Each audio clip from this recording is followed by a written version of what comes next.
Binnen 1 jaar tijd is de Jera in IJsselstein vanaf de grond opnieuw opgebouwd. En zondag werd het jongerencentrum officieel heropend. 3, 2, 1.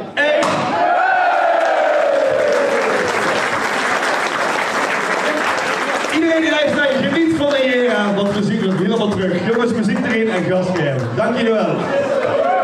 We hebben hier afgelopen weken met heel veel partijen en vrijwilligers hard gewerkt om naar deze mijlpaal toe te werken. En goed, als je dan ziet wat de opkomst is vandaag, dan werden we er wel heel vrolijk van. Onwennig, maar wel heel vertrouwd, zeg maar. Want het is een negenbouw, maar het voelt wel weer echt als die ouderwetse Jera. En we hebben een fantastisch weekend gehad. Dus de vrijdagavond houden we echt een leuke band. Een beetje met de Jera on Air verleden. Dus een beetje wat hardere rockmuziek. Fantastisch, heel veel volk. De zaal was helemaal vol. En gisteren hadden we echt weer een jeugdavond. Voor de jeugd van de gemeente Venray en omstreken. Die dan hier de eerste keer lekker kan gaan stappen, zeg maar. Met een leuke artiest waar heel veel jeugd op afkwam. Ja, en vandaag een schitterende open dag. We hebben heel mooi weer. Maar ook heel veel volk is al voorbij gekomen. De buurt is gekomen. Maar ook heel veel mensen die gewoon interesse hebben. Wat is de Jera en wat hebben ze gemaakt? En dat zie je vandaag ook heel veel mensen die blij zien om te kunnen kijken wat wij gemaakt hebben. En dat is echt fantastisch om te zien. Er zijn vast wel uitdagingen voorbij gekomen gedurende het bouwproces. Ja goed, ik denk iedereen die ooit gebouwd heeft wel kent wat het inhoudt om zelf te bouwen. Goed, we zijn met een hele goed bezette werkgroep. Met eigenlijk disciplines alom vertegenwoordigd. Van interieurbouwers tot mensen verstand van bouw en infrastructuur.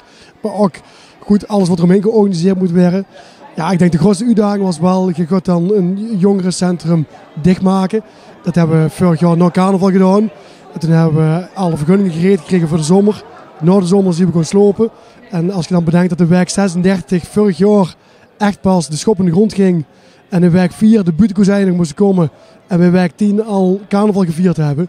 En nu is hij op 90%. Ja, dan ben ik best wel trots op iedereen die daar hard aan meegewerkt heeft. Wie hebben er nou allemaal meegewerkt? Vooral veel lokale ondernemers. We hebben echt ons best gedaan om vooral de lokale ondernemer zien bijdrage te kunnen laten leveren. Dus dat is ook betaald. Maar we hebben wel op alle mogelijke manieren creatief meegedacht hoe we toch het hele plan kunnen verwezenlijken. Voor lokale ondernemers ook heel veel gemeenschapsmensen, zoals Koen en ik. Maar ook alle vrijwilligers. We hebben appgroepen van bouwers, showers, mooimakers. Ja, en goed, ik denk als je die appgroepen bij elkaar telt, dan zijn dat meer dan 80 mensen uit ons dorp. En die hebben allemaal op een manier een bijdrage geleverd. Waar ben je nou het meest trots op? De Jera is gemaakt door heel veel mensen die vrijwillig heel veel tijd insteken. Dus dan hebben echt van jong tot oud zien er heel veel mensen die gewoon echt de hart voor de Jera hebben, voor de gemeenschap. En die denken, er moet gewoon een nieuw pand komen. Er moet weer iets nieuws komen dat we verder kunnen voor de toekomst. En dat is gelukt. En als je naar achteren kijkt en een rondje maakt, dan zie je er gewoon echt trots dat het gelukt is. Dat het vanuit de gemeenschap zelf gekomen is, met heel veel steun vanuit de gemeente, vanuit de bedrijven. Maar iedereen wil methelpen. Iedereen wil er een onderdeel van zien.